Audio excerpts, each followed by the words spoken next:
Hello everybody I know and don't know. Thank you for coming to this video and supporting my audition to be a narrator. Thank you so much, and off we go. A row of biomechanical sewing machines line a path of a conveyor belt made of skin. Fetus sac bobbins feed thread through two-headed rod guides whose trails are necks and necks are tails.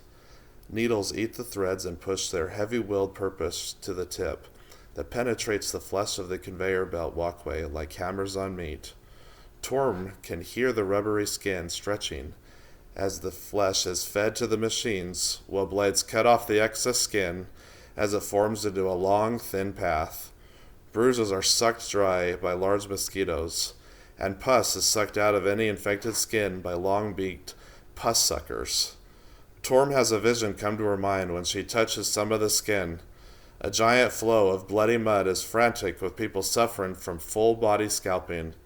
Snowflakes of blood fall into the flow as their voices cry out like kids and making the most eerie, unnatural sounds. Torm is released from the vision when she stops touching the skin. She stands on the conveyor belt and rides it at the stitching speed it dictates. She smells a cologne of rotting meat and machine oil as the conveyor belt takes her past the large moving parts of the sewing machines. The moving flesh aisle brings her to a web of pregnant nerves where machines gather embryos from fetus sacs. The embryos are ground into paste as their little souls escape, but are immediately collected by a black iron cup. Her horror at the sight is muted by her desire to find her sister. She walks over the bridge of skin, ignoring the suffering as best as her kind heart will let her. Soon she finds herself on a narrow path with no referenceable walls to gauge distance, only a featureless black void that tests the accuracy of her equilibrium. Occasionally she passes a blooming blood flower that strangely makes her feel balanced. A while goes by before she comes to pillars made from the carcass of a bone flower worm. They form the sort of ribcage around the path, hugging it like a banister. The air tastes medically sweet, not a pharmaceutical flavor, but more biologically sweet than anything. She avoids tasting it by breathing as little as possible, but as the walk is long, this proves difficult. Soon, a film builds up in her mouth from the air, and she is chewing chunks of the disturbing atmosphere. This foul tartar makes her teeth ache like a child who has had too much candy. She reaches the end of the path and is met by a boatman guarding a small channel dock. He has a large head shaped like a black starfish with a golden skull and oxygen mask. The way he stands obscures the true shape of his body, but suggests a dominating height. A set of root teeth hang from a wooden keybox pole next to the boatman. A series of dirty, empty jars are on the two poles that connect to the boatman's body. Their use was obvious to her. The root teeth are used to induce self-purging and fed to the jars. "Torm, help me!" her sister's voice suddenly pleads in the distance. Feeling a rush to help her sister, Torm eats a tooth and vomits into the jars of the boatman. He accepts this payment and backs into the water like a crab in retrograde, disappearing under for a moment, then bringing up a platform. When Torm gets on the platform, she is savagely held in place by organic spikes that penetrate her skin, finding their way into her organs. The spikes keep her organs from failing by sealing off any blood that could run away and by giving nutrients to their tissues. The boatman's head forms the front of the boat deck, and his long legs open up 15 feet under him. A water wheel reveals itself as his walk pulls everything forward. Under the narrow channel is a wall of white cloth figures, vacuumed under frame sheets, trying to free themselves. The channel opens up into a large river cave with worm bone rafters that are filled with tortured people. The bloody water of the river refuses to mix with the clear waters of the channel as the boatman walks the platform into it. The river has a tar skin scabbing its surface and is full of frantic bodies desperately trying to get out of its creature-filled currents. Clusters of bodies have formed boats to swim away, but are quickly eaten by tar worms. Torm closes her eyes, but a long organic machine arm whose fingertips are biomechanical wasps with sewing machine heads stitch her eyes open. Torm feels no pain, and for some reason this made sense to her. Torm sees a reflection in the river, but doesn't recognize herself, just seeing a hallucinogenic caricature with a face pulling off like a melting candle. Mechanical tapeworms, made of metal and cloth, patrol the air. Using their jaws made of sticky cloth and iron mesh, they trap anyone trying to escape. She notices the strange walk of those on the banks of the river, a stop-go animation whose keyframes randomly jump on its own timeline, confusing any predictable position. They are eaten up by blooming reverse fabric traps, made into cocoons and then placed onto a drying line. The boat comes to the end of the river and docks. A machine pulls the threads out of her eyelids. A vomit mask refeeds her the currency from the boatman's jars, and the spikes retreat from her organs and skin. They leave no marks, and no pain was ever felt. Torm steps onto the dock, and instantly her memory of the insane ride is erased. 2 rows of burnt-skinned demons line the side of the long, dirty dock, chains welded till their footless, shinless kneecaps anchor them to the ground, keeping them from floating away to heaven. Torm walked this hall of demons until she met a hard, mean wall. Bones dig into the wall like rotting teeth on a dying animal, and form a ladder higher than she is able to see. The valor to climb the wall was challenged by the brittle, fickle bones that would break unannounced in her hands and under her feet. After 2 hours of climbing and nearly falling to her death 100 times, the wall's fragile rungs ran out. Unable to climb up or down, she froze in panic on the wall with eyes squeezed shut. Her mind was blank as her body prayed for help. A rusty clanking from the darkness crawls in behind her. She opens her eyes and sees 2 demons with chains coming out of their mouths and head locked upward, their bodies rigged together by pieces of flat iron. Before she could introduce herself to the bizarre situation of the chain eaters, the bone she stood upon broke. She went seeking safety in the arms of the 2 hanging demons. With no place to stand, they kept her from falling by penetrating her ribs with 2 hummingbird beak-shaped rods. The rods penetrated her lungs, and with every breath, the demons ate up 6 feet of chain. Torm would need to keep breathing to climb. She manages 56 breaths before becoming uncontrollably lightheaded.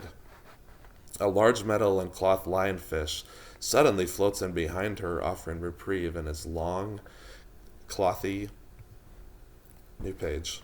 As she walks up to the door, it opens up like a flower blooming, revealing a long deck leading to a podium tower where a golden violin hangs.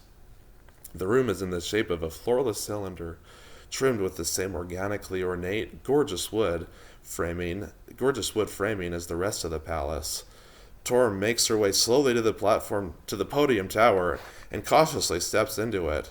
She inspects the golden violin and finds it has no top plate, and its body is filled with machine parts. Against her better judgment, she takes it down for a better look, and not a few seconds later, alarms go off. Torm takes a step back to the deck, but it pulls away from her, and she is marooned on the tower. In the distance, she sees a door unbloom, while the entire room transforms into a complex music machine. A large holographic screen comes up in front of her and displays a ticking countdown over an electric hum. Empty music notation lines and a treble clef appear on the screen. She quickly finds the violin's blow and takes possession of it, knowing she will be forced to play. Sight read or die, she thinks to herself. The countdown comes to its last few ticks, and Torm positions herself to play. 3, 2, 1. The room erupts into an animation of machine parts and lights as she sight reads notes drawing fast on the screen in front of her. The music is a style close to Baroque, with a fast tempo and clear rhythm. She saws away at the strings while her fingers perfectly dance on their correct positions. The music is challenging, but not unplayable, and she manages with relative ease until the notes stop drawing. When the music stops, Torm rests her arms, but her anxiety is woken when she sees a new countdown start. How many rounds are there to this audition, she thinks to herself. The sound of the machine's arms form an almost deliberate rhythm as the room transforms. A set of floating holographic MIDI controls appear at her sides, which she quickly studies between the tick of the countdown.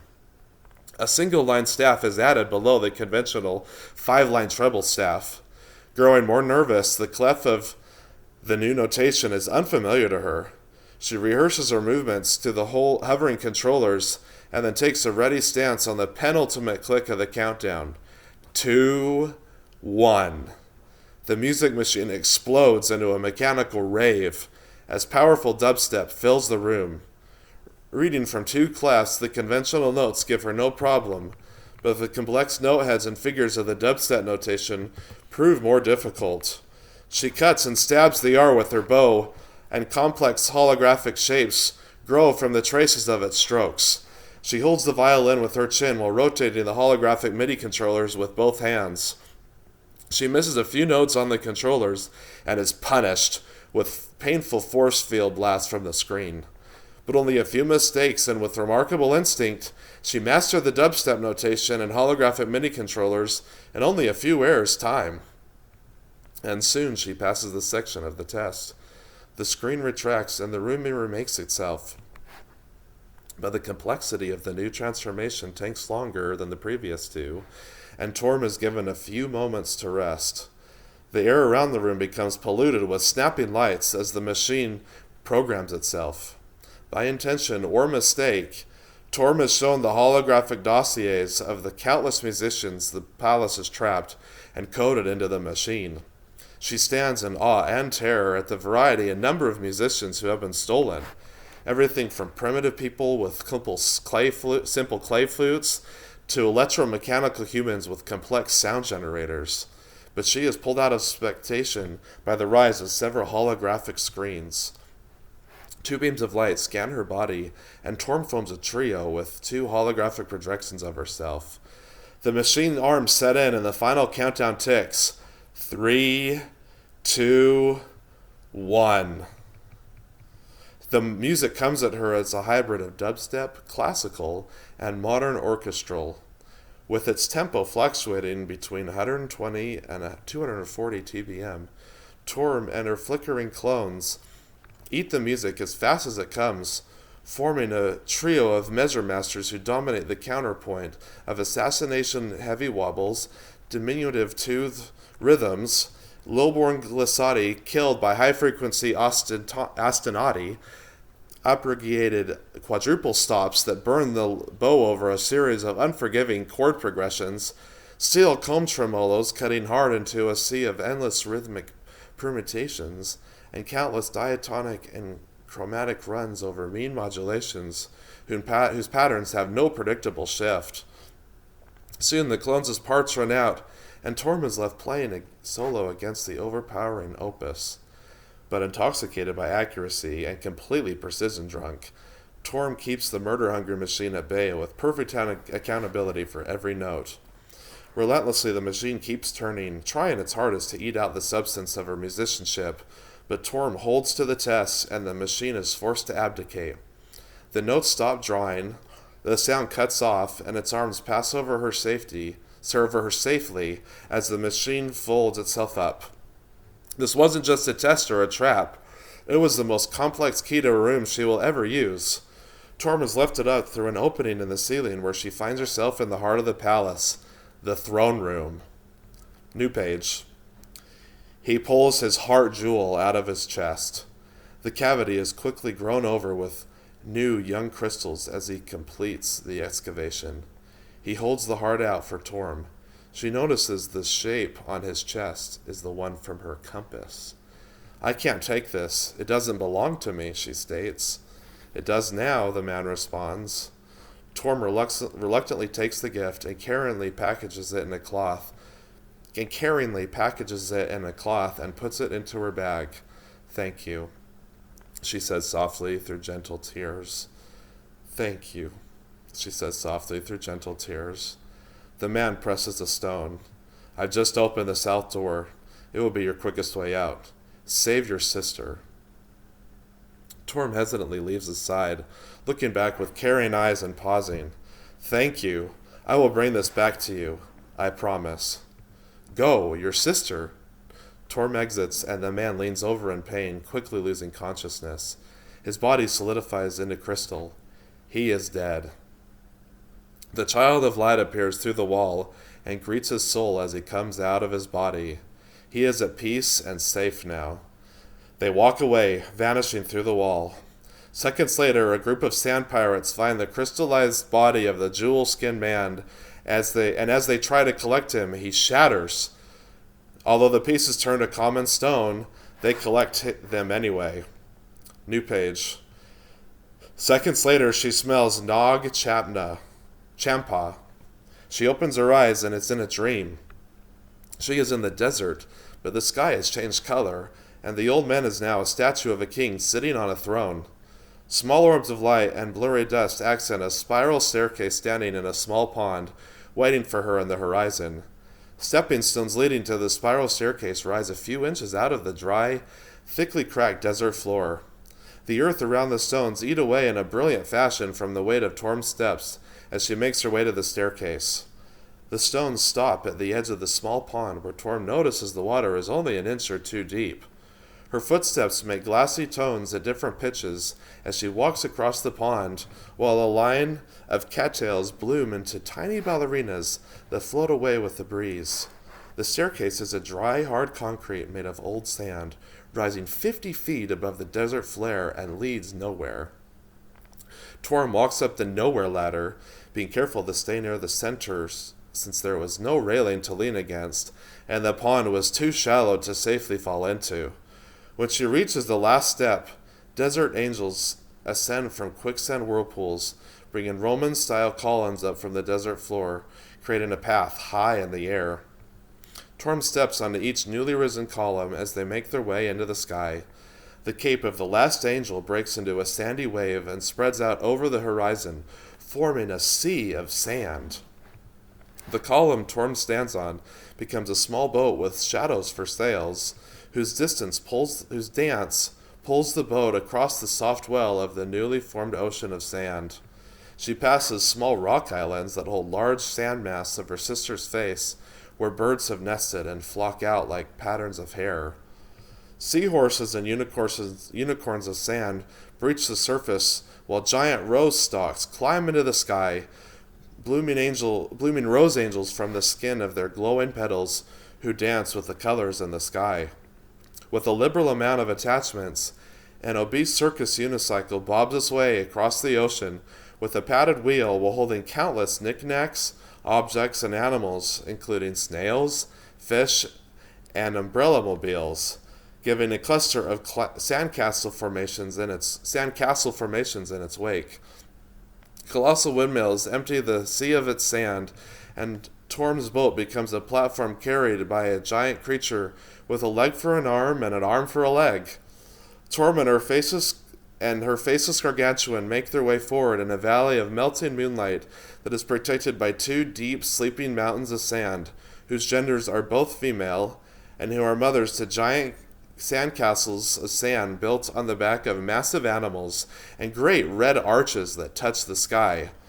Moonlight waterfalls fall over floating islands and melt golden streams into the eye sockets of these sleeping matriarchs.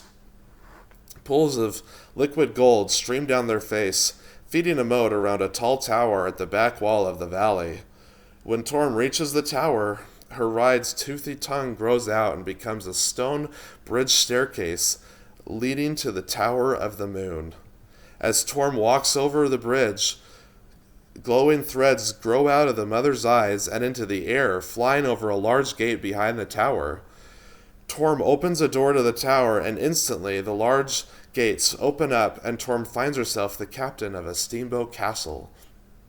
As the ship walks slowly out of the gates, with legs controlled by cables and pulleys, Torm witnesses a strange crew defending the ship from a weird enemy in the middle of a surreal skirmish in the air. Hair-fed Gatling guns fire off rounds of instantly woven parachutes against a thread of angels eating uncooked umbrellas straight from the air. Torpedoes are dropped onto the ground below the ship, causing dry volcanoes to erupt into air balloons that become clocks the higher they rise. Grenades launched over the side explode midair into cloth rainbows. An angel uses a hand loom, twisting hundreds of threads into missiles that launch as fast as water from a sprinkler. Torm deframes her view and withdraws as witness to the wild, weird war of fabric wrapping when her attention is wrangled by the sight of a giant wall of water. The sideways ocean forces a liquid negotiation that dissolves the ground into space and makes the ship disappear from its heavy promotion into thick, puffy clouds. The sand walls of the castle tower fall apart into a gold dust galaxy that reincarnates as a smoky island of white, with a single peach hanging from a leafless white tree. Torm snaps the peach off and eats its sweet flesh, convincing the tree to grow around her body, tailoring a clothy, branch-lined dress and replacing her legs with old desert trees. A celestial isle forms from growing vines as Torm rides a floating island in the middle of a mystical purple nebula. The final staircase of acquisition is made, and Torm walks up the branch steps into an aisle of sunflowers made of old desert trees who hold holographic energy charts and ancient languages in their crowns. Torm makes her way down the aisle where she sees the tree from her compass. A trunk branch forms a heart-shaped, headless fountain sink at the foot of the old tree, which is half full of glittering water.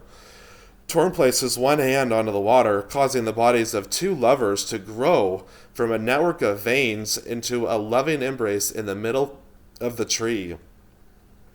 Torm's hand forms roots as it drinks from the sink, giving water to a growing branch from the hem of her dress. A copper leaf grows, and Torm takes the deeply hidden token needed for her journey. New page. Slowly dipping into unconsciousness, Torm descends to the bottom of the ocean lake while memories of her sister play in her mind. The laughs of the good times they had teasing each other. The deep, loving moments shared by two sisters crying over lost parents. The hard moments watching her sister held prisoned by shadow fever. The hopeful moments spent dreaming on Catcher's Peak. But soon the energy fades out of her, and the last thought Torm has before she dies is, "I'm sorry, sister." The hard jewel is swallowed by the swirling, sandy floor of the ocean lake as Torm's floating, lifeless body catches the last few flickers of its light. Soon, the absence of any hopeful illumination colors the watery tomb, the most complete black, and the arms of the shadow cloud spread to every part of the touchable world, killing everyone and everything.